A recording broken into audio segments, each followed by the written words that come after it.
Hello সবাইকে, আমি Manisha unscripted Manisha চ্যানেলে তোমাদের সবাইকে ওয়েলকাম।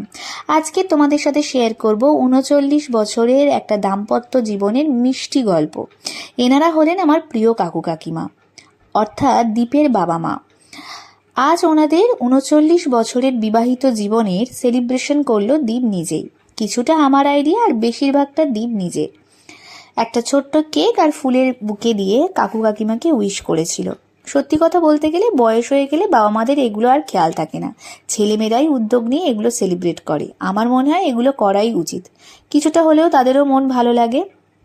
যাই হোক, আমাদের জেনারেশনে এখানে প্রেম ভালোবাসা বা বৈবাহিক জীবনে এখন যে পরিমাণে কমপ্লিকেশনস বা জটিলতা বাড়ছে, সেখানে দাঁড়িয়ে দেখতেও ভালো লাগে যে 39 বছর ধরে একে অপরের ভালো লাগা মন্দ লাগা, একে অপরকে ভালোবেসে সাথে থেকে কি সুন্দরভাবে তারা তাদের দাম্পত্য জীবনটাকে চালিয়ে যাচ্ছে।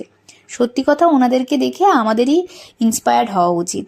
তোমরা বলো ওনাদেরকে কেমন লাগছে একসাথে। আশা করি ভালো লাগবে। ভালো লাগলে লাইক কমেন্ট শেয়ার সাবস্ক্রাইব করো। টাটা।